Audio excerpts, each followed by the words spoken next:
Hello दोस्तों, तो आज हम देखेंगे नया चैप्टर स्टार्ट करेंगे जो मेरा रहेगा आयु संबंधित प्रश्न रहेगा, जो कि मेरा एज प्रॉब्लम रहेगा। तो एज प्रॉब्लम हम देखेंगे।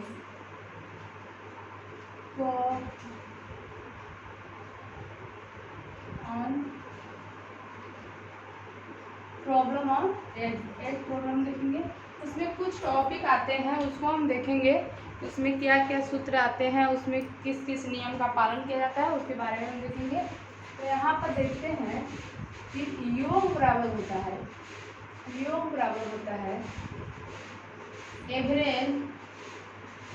Average into N. योग बराबर क्या होता है? एवरेज इंटू एन होता है।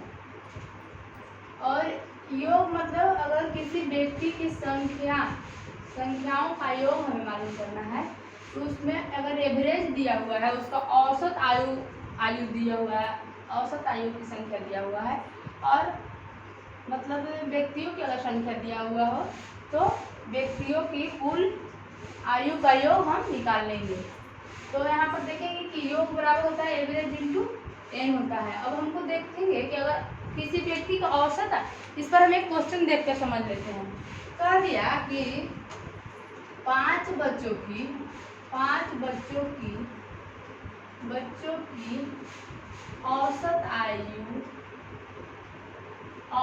आयु यानी एज 14 वर्ष हो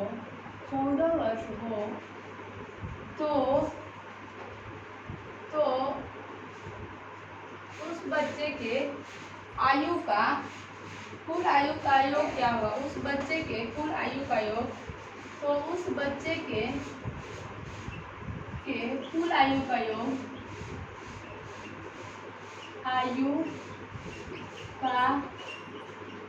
क्या होगा?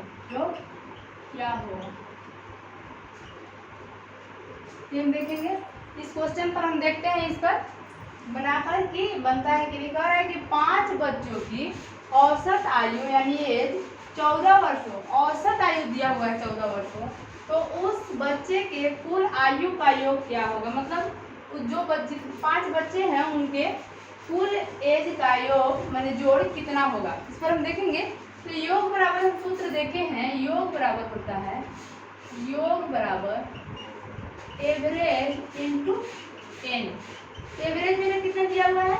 एज कितना दिया हुआ है? 14 वर्ष। औसत एवरेज मतलब औसत, तो औसत मेरे कितना दिया हुआ है? 14 वर्ष दिया हुआ है। तो एवरेज बराबर कितना लिखेंगे हम? 14 लिखेंगे गुना एन मतलब बच्चों की संख्या हो सकता है, व्यक्ति की संख्या से हो सकता है, या वस्तु की भी संख्या हो सकता है। तो कितने बच्चे हैं? एन बराबर 5 बच्चे हैं, तो एन बराबर में क्या लिखेंगे हम? तो 5 लिखेंगे। यहाँ कितना आ जाएगा? 14 बच्चे 70, यानी कि मेरा 5 बच्चों की कुल योग कितना आ गया? 70 आ गया। तो योग तो हम निकाल के देख लिए। अब इसको मिटाते हैं, फिर इससे आगे हम समझेंगे कि क्या कह रहा है। और इससे सूत्र हम एक ही सूत्र से हम 2-3 सूत्र बना सकते हैं या निकाल सकते हैं। तो यहाँ हम देखते हैं कि अगर हमें यहाँ पर योग दिया हुआ हो और संख्या दिया हुआ है और एन दिया हुआ हो, और कह दे क्वेश्चन में कि उसका और एवरेज निकालें यानी कि औसत निकालें, तो इसको हम औसत का सूत्र हम कैसे निकालेंगे? तो देखेंगे कि औसत बराबर एवरेज बराबर होता है। इसको हम एवरेज को इधर रहने देते हैं, एन को इधर ले आते हैं। तो देखेंगे एवरेज बराबर योग बटा में एन। एक यहाँ सूत्र निकल गया कि एवरेज बराबर योग बटा में एन। इधर गुना में, इधर आएगा तो भागा में हो जाएगा, योग के बटा में आ जाएगा। तो एवरेज बराबर योग बटा एन, इस सूत्र पर भी क्वेश्चन बन जाएगा। अब फिर देखेंगे कि अगर एन बराबर मतलब तो व्यक्तियों की संख्या, वस्तुओं की संख्या, अगर संख्या मालूम करना हो यानी कि एन मालूम करना हो, तो एन बराबर हम लिखेंगे योग बटा एवरेज या औसत। एवरेज मतलब होता है औसत। तो एक और सूत्र हो गया, ये 3 सूत्र हो गए। अब इस पर हम बारी बारी से क्वेश्चन बनाकर देखेंगे। अब क्वेश्चन देखेंगे कि अगर ए का उम्र 30 वर्ष है और बी का उम्र 20 वर्ष है, तो कह रहा है कि दोनों होगा? तो दोनों का औसत आयु कितना होगा? यानी कि एज कितना होगा? एज कितना होगा?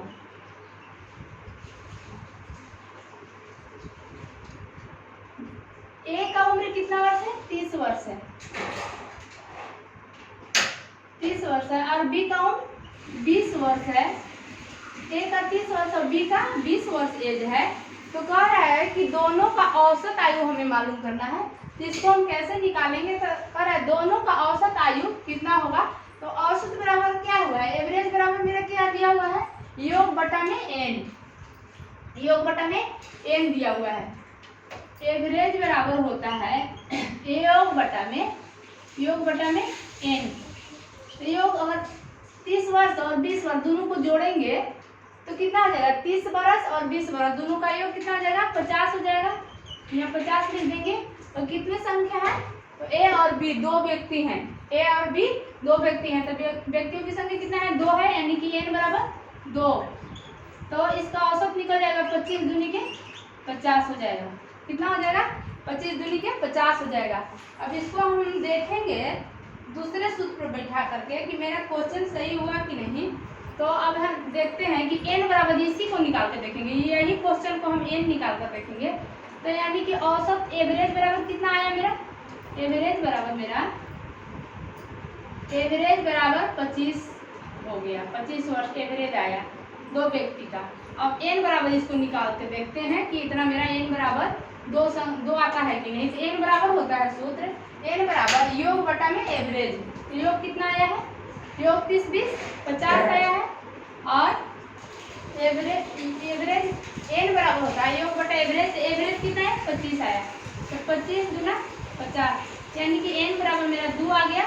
और n बराबर यहाँ ए और बी दो व्यक्ति हैं, दो संख्या है, तो यहाँ 2 आ गया। इसका मतलब मेरा यहाँ क्वेश्चन सही है। इसके आगे और क्वेश्चन हम सॉल्व करके देखेंगे। इसके आगे और हम क्वेश्चन बनाकर देखेंगे इसी प्रकार से। तो हमें सब क्लियर हो जाएगा और मुझे समझ में सब आ जाएगा। तो देखते हैं क्वेश्चन। कह दिया कि ए का उम्र 40 वर्ष है तथा बी का उम्र 60 वर्ष है। 60 वर्ष है तो कुल योग कितना होगा? कुल योग यानी इसका औसत उम्र कितना होगा? मान लीजिए कि औसत उम्र पूछ दिया। औसत उम्र कितना होगा? एज कितना होगा? देखेंगे। एवरेज बराबर होता है योग बटा में एन। तो 40 और 60 कितना हो जाएगा? 100 हो जाएगा। कुल योग 100। एवरेज बराबर निकालेंगे तो कुल योग 100 हो गया। व्यक्तियों की संख्या कितना हो गया? तो 2 हो गया। 2 से भागा देंगे तो 50 दूनी के 100। एवरेज बराबर कितना आ जाएगा? 50 आ जाएगा। अगर हमको 3 व्यक्ति दे दे तो भी हम निकाल लेंगे। अगर यहाँ पर बढ़ा दे कि देखते हैं इसको मिटा करके आगे। अगर 3 व्यक्ति दे दे, 4 व्यक्ति दे दे तो उससे हमको कोई दिक्कत नहीं है। इसी प्रकार इसी सूत्र से हम निकाल लेंगे। कहा जाएगा कि 5 व्यक्ति का योग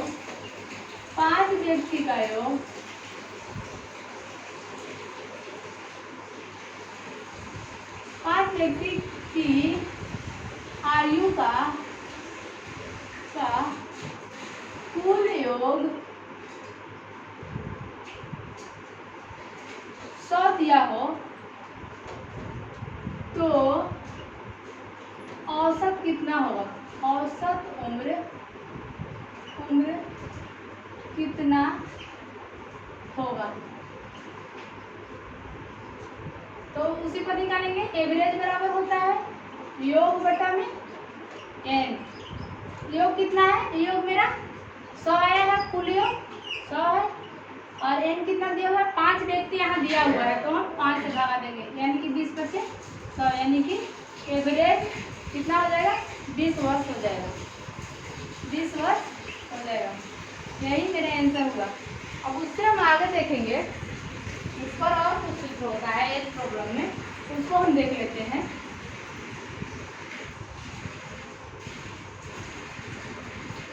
कुछ और सूत्र होता है। इसमें कह दिया पूछ दिया कि किसी व्यक्ति का वर्तमान आयु, किसी व्यक्ति का, पहले हम देखेंगे कि अगर किसी व्यक्ति का वर्तमान आयु दिया हुआ हो और उससे भूतकाल का एज पूछा है कि मतलब 5 वर्ष पूर्व किसी व्यक्ति का उम्र 40 वर्ष हो और 5 वर्ष पूर्व उसका मतलब एज कितना होगा, तो उसको हम पहले का पूछेगा तो हम घटा देंगे और बाद का पूछेंगे तो उसको हम ऐड कर देंगे।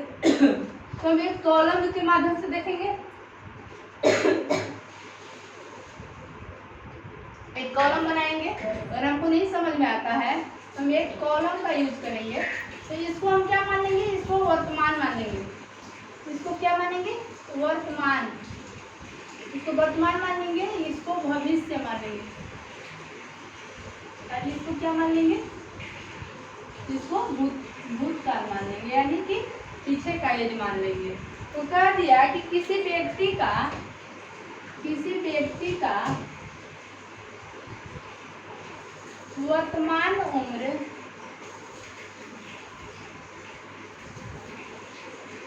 40 वर्ष है, तो 5 वर्ष पूर्व उनका उम्र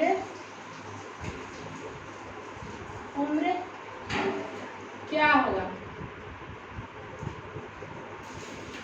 देखेंगे वर्तमान कितना दिया हुआ है, 40 दिया हुआ है, तो 5 वर्ष पहले का कर रहा था, हम इधर जाएंगे तो हम घटाएंगे, 5 वर्ष घटाएंगे। तो 40 में से अगर हम 5 वर्ष घटा दिए तो मेरा 35 वर्ष एक वर्तमान एज से 5 वर्ष पहले का एज मेरा निकल जाएगा, यानी कि 5 वर्ष पहले उनका एज 35 वर्ष होगा। यहाँ पर कह दिया है कि 10 वर्ष बाद इनका उम्र क्या होगा। तो 40 में से अगर हम 10 घटा देते हैं तो मेरा ये भविष्य का उम्र निकल जाएगा, यानी कि 30 वर्ष। 10 वर्ष बाद इनका उम्र क्या हो जाएगा, तो नहीं सॉरी, इसको हम इधर में भविष्य के लिए पूछ रहा है तो इसको हम ऐड कर देंगे, जोड़ देंगे। तो अभी 40 वर्ष है और 10 वर्ष बाद, तो 10 को जोड़ेंगे तो कितना हो जाएगा, 50 वर्ष हो जाएगा। 10 वर्ष बाद कितना एज हो जाएगा, इसको 50 वर्ष एज हो जाएगा। इसी प्रकार हम देखेंगे कि कुछ क्वेश्चन अनुपात में भी दिया हुआ होता है। तो देखते हैं क्वेश्चन हम देखेंगे। अब हम क्वेश्चन पर आते हैं, इसको सूत्र को मिटा देते हैं। बस इतना ही हमको ध्यान में रखना है कि अगर बाद का पूछे तो ऐड करना है, वर्तमान मालूम हो। अगर बाद का पूछे कि 10 वर्ष बाद का कितना एज होगा तो उसको ऐड कर देंगे, और वर्तमान अगर दिया हुआ है और पीछे का पूछे तो उतना वर्ष हम घटा देंगे, तो मेरा भूत का निकल जाएगा, यानी कि पिछला उम्र निकल जाएगा। तो हम देखेंगे क्वेश्चन नंबर 1 क्या कह रहा है। अब आर.एस. अग्रवाल का बुक का क्वेश्चन देखते हैं। इस प्रॉब्लम में ज़्यादा करके अनुपात में ही क्वेश्चन देता है, तो देखते हैं अनुपात में कैसा क्वेश्चन पूछ रहा है। कह रहा है क्वेश्चन ये कह रहा है कि ए तथा बी की वर्तमान आयु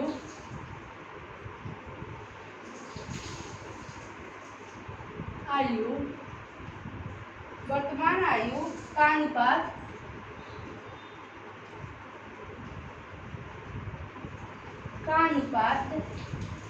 क्रमशः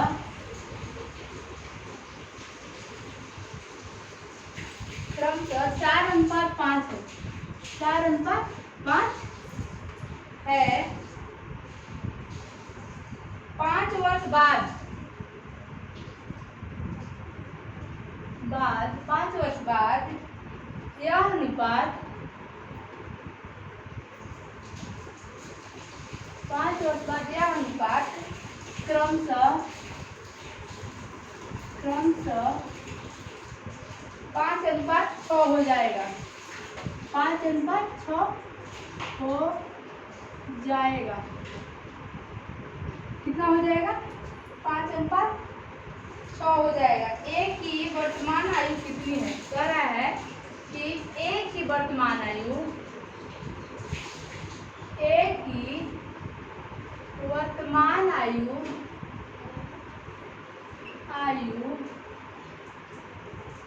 कितनी है, अब देखते हैं। अब अगर अगर हमें ऐसे नहीं समझ में आ रहा तो वही कॉलम का यूज करेंगे, हम उसी का प्रयोग करके बनाएंगे। तो हम कॉलम बना लेते हैं। यह वर्तमान हो गया, ये भविष्य हो गया, भविष्य, ये भूत हो गया। अब देखते हैं, कह रहा है कि ए तथा बी की वर्तमान आयु का अनुपात क्रमशः 4:5 है। और कह रहे 5 वर्ष बाद यह अनुपात क्रमशः 5:6 हो जाएगा। ए की वर्तमान आयु कितनी है? कह रहा है कि वर्तमान अनुपात कितना है? 5:4:5 है। वर्तमान का अनुपात कितना है? 4:5। तो हम समझेंगे कि अनुपात मतलब कि बट्टा, और बट्टा मतलब कि अनुपात। अनुपात को ही बट्टा कहेंगे या बट्टा को अनुपात में हम लिख सकते हैं, उससे कोई दिक्कत नहीं है। तो इसको हम क्या मानेंगे? 4/5 है। अब कह रहा है 5 वर्ष बाद, तो बाद में हम कहाँ जाएंगे? दाहिनी साइड जाएंगे, इधर जाएंगे।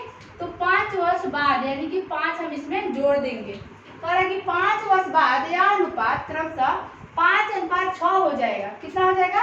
5:6 हो जाएगा। तो ए की वर्तमान आयु कितनी है? तो हम देखते हैं। अब कह रहे हैं कि यहाँ 5/6 हो जाएगा। 5 वर्ष बाद क्या हो जाएगा? 5/6 हो जाएगा।